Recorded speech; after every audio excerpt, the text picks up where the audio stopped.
everyone, I'm Anne Riddell, and welcome to Arts in the City. Our first stop, we head to Bayside, Queens, where dreams of dancing have become a reality for children with special needs.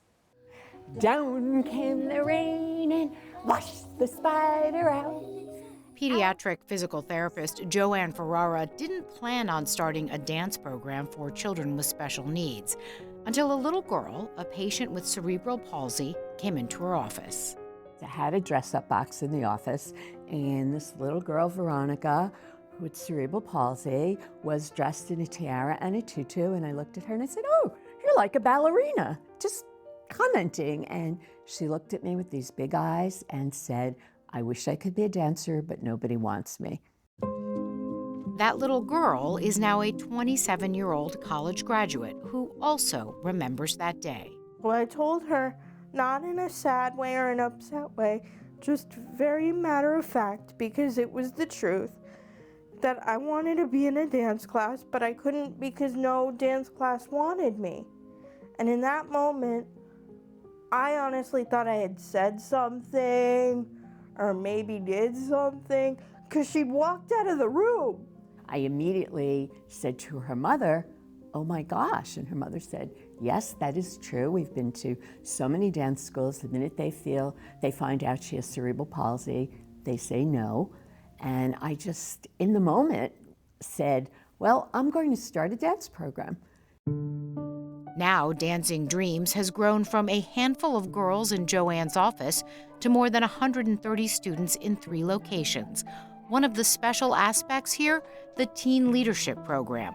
Every dancer is assigned a high school partner, a volunteer who helps in class and during performances. I love him because he's always nice to me, and he always gives me a smile. I bet he does. And Matthew, what would you say? I mean, she full of energy, positive vibes only, nothing bad, and we just dance it out. While the annual performances are a magical highlight for dancers and their families, the joy in small moments can feel just as powerful. I have identical twin girls who are on the autistic spectrum, who have autistic spectrum disorder. They are 8 years old, and we basically said one day that I need to get some type of extracurricular activities for them. But my fear was that wherever they went, they wouldn't be understood. My girls just smile when they come in. They run and take off their coat. They hurry up and change their shoes because they just want to go inside. The grounding principle here, every child should have the chance to dance.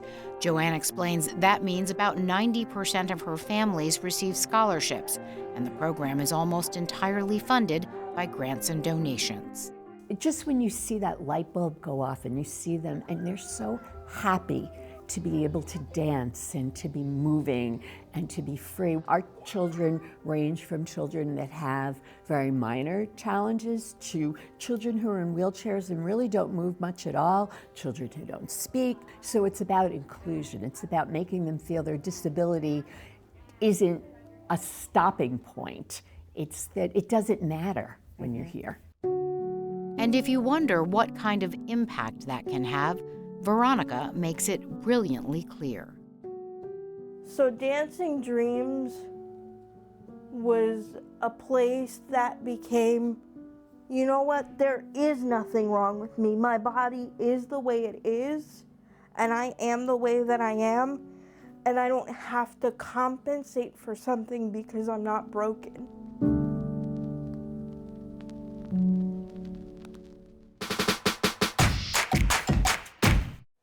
Robert Rauschenberg was one of the most influential artists in New York City, whose work inspired the pop art movement. In celebration of what would have been his 100th birthday, our Donna Hanover checks out a new exhibit at the Museum of the City of New York. Robert Rauschenberg was really a game-changing artist who changed the direction of modern art in the late 20th century. Sean Corcoran is the curator of Robert Rauschenberg's New York, Pictures from the Real World at the Museum of the City of New York. At one point, he was considered kind of the enfant terrible of art in the 1950s, the guy who did things that people just couldn't believe an artist would do. He made white paintings. He started adding objects that he found from the street into his paintings. He often highlighted grungy everyday items in his photographs as well. Although many people know about his paintings and his combines, as he called paintings that included objects, they sometimes overlook his love of photography, which he studied at college in North Carolina. When he moved to New York, he continued to take photographs. And in that period, he was really mostly making pictures about his own life, his own world, his own surroundings. Very kind of abstract looking pictures of his studio wall. We see portraits of people who were close to him. His first wife, Susan, Jasper Johns, Merce Cunningham, the pianist David Tudor, Cy Twombly. He lived on about 35 cents a day. He was really a starving artist. He was living in cold water flats. He did take a few jobs here and there, including window dressing for Bonwit Teller and Tiffany's, and make enough money to then, get by. He was so poor. One of the earliest combines was a friend gave him a bedspread as a canvas. So he stretched the bedspread and painted it. And he added a pillow, and he painted the pillow. And the piece, which was called Bed, hangs at the MoMA today. He went from starving artist to huge success, partly because of a respected art dealer who believed in him. He was picked up by Leo Castelli and was one of the featured artists at the Venice Biennale. He won that prize and kind of skyrocketed. As you can see in notes Rauschenberg made for an interview, around 1963 he lost his camera. Years later, he finally got a new one. In the 1950s and early 1960s, he used a square format Rolleicord camera, which it's a 2 1/4 negative, and it's square. You tend to put the more important things in the center. But in 1979, he switched to a Canon 35mm format camera, and he talks about having to adjust the way he makes pictures as a result of that change. Starting in 1979, he devoted 3 years to a project called In and Out City Limits, photographing 6 different cities across the U.S., including New York. For In and Out City Limits, he's really interested in the signs and symbols of kind of American culture. Commercial imagery of, for instance, the Pegasus that was the logo of Mobil Gas. He was photographing New York at a real transitional moment. This is just a few years after the famous Ford to New York drop dead, right? So this is a city kind of coming out of the bottom, kind of out of economic collapse. And Rauschenberg often put his photos into his other art. This is a silkscreen painting from a series called Urban Bourbon from 1994. What he did was took the source imagery from this earlier photography and made silk screens that he then collaged together along with painting on aluminum. Now this is something that Andy Warhol was kind of doing also? Yeah, around the 1960s, both artists really saw the utility of silk screen, because silk screening was very much a commercial process, and those two guys really brought it into the fine art. There's even a video running in the exhibit that shows Rauschenberg silk screening. The exhibition here is one of many around the world honoring what would have been Rauschenberg's 100th birthday. The Guggenheim Museum is showing some of his work, including his 32-foot silkscreen called Barge. And at New York University's Gray Art Museum, there's an exhibit called Handle with Care, Robert Rauschenberg's Ecological Conscience. By the 1970s, he was very interested in ecological and environmental issues, and he became very active, including creating one of the first posters for Earth Day. It's a lithograph and collage with a bald eagle surrounded by pollution and decay. The catalog for the exhibit at the Museum of the City of New York, edited by Sean Corcoran, will serve a purpose long after the show closes on April 19th. So this is a way of, beyond the exhibition walls, of reintroducing the art-loving and Robert Rauschenberg-loving world to his photographic work. Rauschenberg traveled widely and made a home and studio for himself in Captiva, Florida, where he died in 2008. But he always had a soft spot for the gritty New York of his youth. Rauschenberg, after struggling in his childhood, learned that he had dyslexia. He grew up to be witty and charming, and he would joke that when he first took the train north, instead of getting off in New York, he misread the signs and got off in Newark. He eventually got here and made wonderful photographs and spectacular art. I'm Donna Hanover for Arts in the City.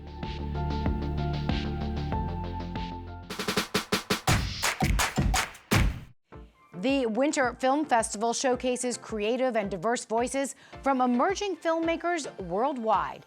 Now in its 14th year, our Neil Rosen sat down with the festival's executive director.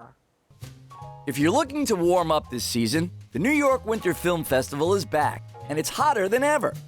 Now in its 14th year, it showcases the eclectic diversity and excitement of the independent arts world. There's 5 days of outstanding films, panels and education sessions, glittering parties, and tons of networking opportunities.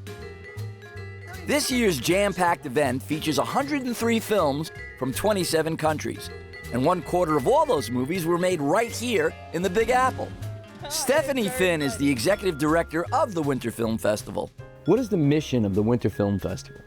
We celebrate emerging artists from around the world. So we are looking for the most diverse group of films that we can find. And we make a really big effort to throw the net wide so that we're reaching filmmakers from all around the world, every possible demographic, every possible genre. And we want to show a mixture of everything that's going on in the emerging arts, emerging film world. We're showing horror and documentaries and romance and thrillers and animation and music videos from everywhere. So we are all about supporting emerging filmmakers, helping them get a foot in the door of this very difficult industry. Among this year's eclectic movie highlights, from Argentina, The Embrace. It's the story of a 50-year-old Argentine tango teacher and how a precariously built world is completely upended amid economic turmoil in her country. Yo bailo y doy clases. Y vine a dar clases y de paso, bueno, a sobrevivir. From Italy, Zoe, about an unhappy person who meets a wizard during Mardi Gras and grants her her wish for 3 chances to live the life she's always yearned for. But be careful what you wish for. From Serbia, Accomplices, about a couple whose life unravels after a car accident and the unexpected events that follow. From the USA, Magic Hour. Harriet was once a promising young filmmaker. Now, stuck in the suburbs of New Jersey with a cheating husband, she secretly enrolls in film school to revive her long-lost career. From the UK comes the animated tale A Bear Named Wojtek, which tells the fantastic journey of an orphan bear who was adopted by Polish soldiers during World War II and became their inspiration. Catalog of Noses is a dark comedy/musical which tells the story of Emily, who faces off with her mother and her plastic surgeon on the day of her scheduled rhinoplasty. A few days late. And Last Hurrah at G-Babies centers on apathetic Naja, who owes 5 months of back rent on her grandmother's rent-controlled apartment in a gentrifying New York City. 5 months. I just need a little bit more time to get the rent, Miss Paula. Time. You're being evicted.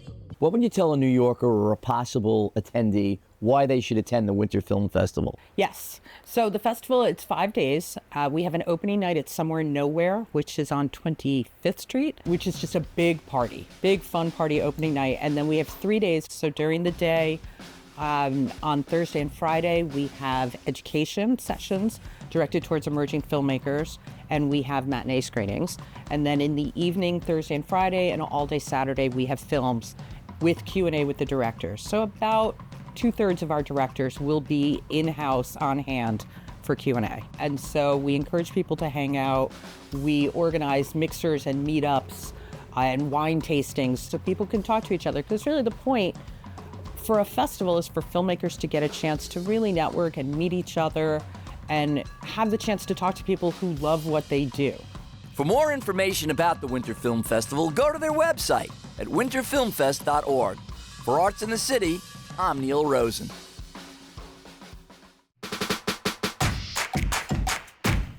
What was once a Gilded Age mansion belonging to the Fricks now houses the Nassau County Museum of Art. Our Andrew Falzone takes us on a tour of the estate turned museum. Nestled on Long Island's North Shore, hugging Hempstead Harbor on an expansive estate, lies the Nassau County Museum of Art. He is a local landscape painter based on the east end of Long Island. Associate Curator Alex Maccaro is always ready to show off the highlights of the Nassau County Museum of Art. The museum's permanent collection features a bounty of about 120 paintings from a renowned American master, better known for his work on stained glass, Louis Comfort Tiffany. This museum really serves the community of Long Island and the New York tri-state area, and we seek to highlight multidisciplinary exhibitions and really serve a wide variety of Long Islanders and New Yorkers in our educational and artistic mission. And that mission is also bolstered by the constant rotation of temporary exhibits. Currently on display is Real, Surreal, and Photoreal, a sweeping survey that links early 20th century realism to the hyperrealists working today. This exhibition really is a survey of this tradition that is an eclectic, broad overview of the subject that touches on many different fields and disciplines. One of the most striking examples of hyperrealism the exhibit offers is an aerial view of a Long Island beachscape. It's so lifelike, many visitors mistake it for a photograph.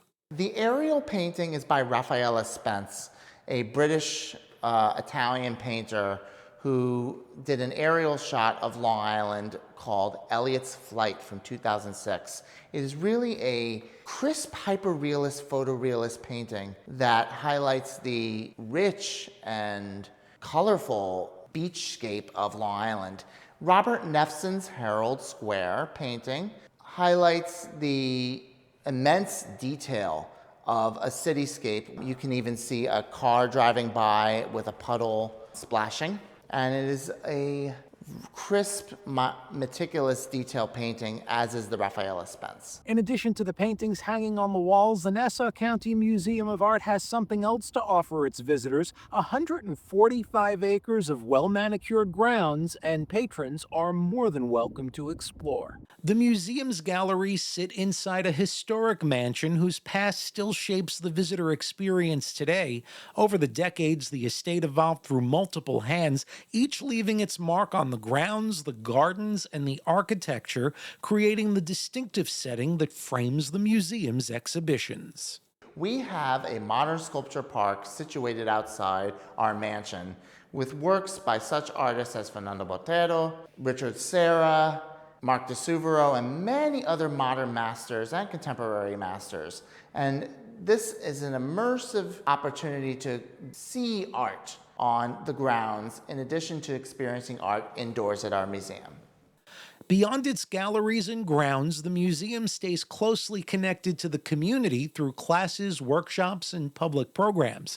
And now a new Artist-in-Residence initiative brings visitors even closer to the creative process, led by the museum's first Artist-in-Residence, John Grande, a full-time artist whose sculptural wall pieces grow out of years of painting, collage, and experimentation. For me, this piece is as you can see, the word happiness. This is my happy place. This painting and all the paintings we're going to talk about are a world of exploration for me, to search, to find, to explore, to take chances.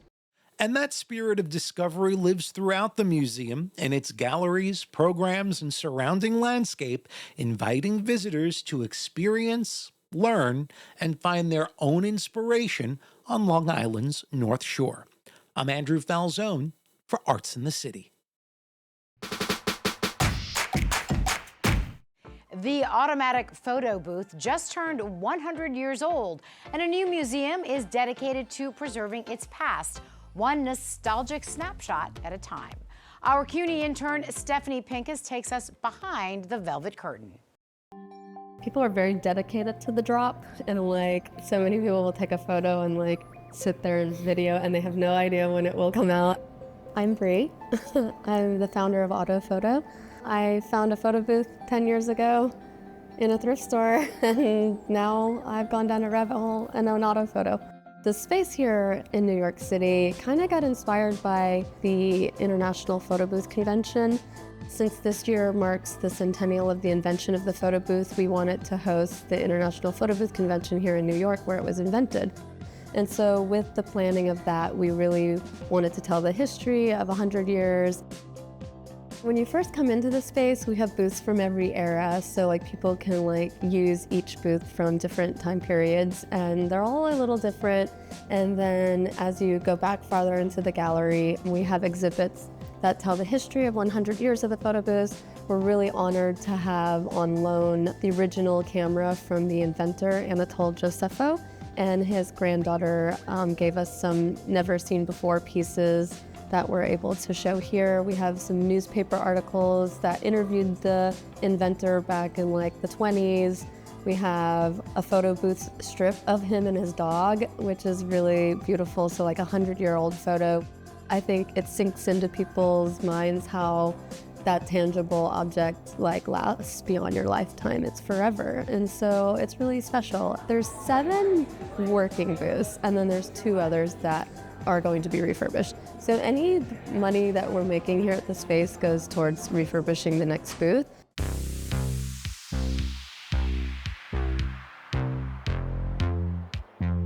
Autophoto is actually the original company name who mass-produced these photo booths back in the 50s, 60s, 70s, 80s, until digital came along, and then they went under. When I was finding these booths and restoring them and giving them life again, it kind of this year felt right to reclaim the name, to keep the name alive as well. The museum here is almost like a lab. Like we've done a little something different in each booth to kind of test kind of possible futures of analog booths, like with updated flashes, but still doing the analog process. So we've had to tweak several things, but after we have all the supplies we need and the booth is aligned and working, it's basically like, it used to be coin op, but now we've updated so it can take card, and then it activates like a pulse system, which then like triggers a relay to start the camera. So with the flash sync with the shutter goes at the same time, and then it will trip the trigger, and then it opens the carrier, and it's kind of easier to understand visually to see, but then the carrier goes through a tiny darkroom basically. So there's 14 tanks of your basic darkroom chemistry and a lot of water baths in between. And so once the photo strip goes through that, it comes out the delivery and gives it to the buyer. I think pandemic really made people realize the tangible, and getting memories with their loved ones to hold on to was important again. And so that has definitely resurged the use of analog booths, and now they're very popular. I guess the reception of the how people have embraced the museum has been way more than I ever expected, honestly. It's really quite rewarding getting to see engagements happen, or birth announcements, or somebody, I don't know, there's just all these special moments, people coming in and just with their friends, and I don't even know if it's fully synced in yet because it's still so fresh and new, but it's really exciting what we're doing here and what we have planned for the future.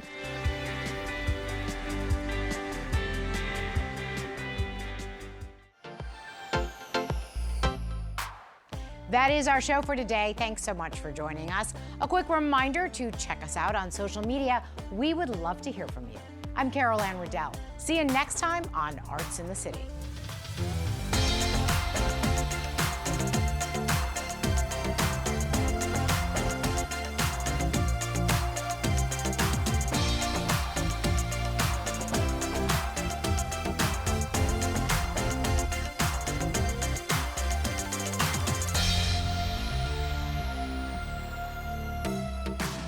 To support your favorite programming here at CUNY TV, please consider donating at tv.cuny.edu/donate.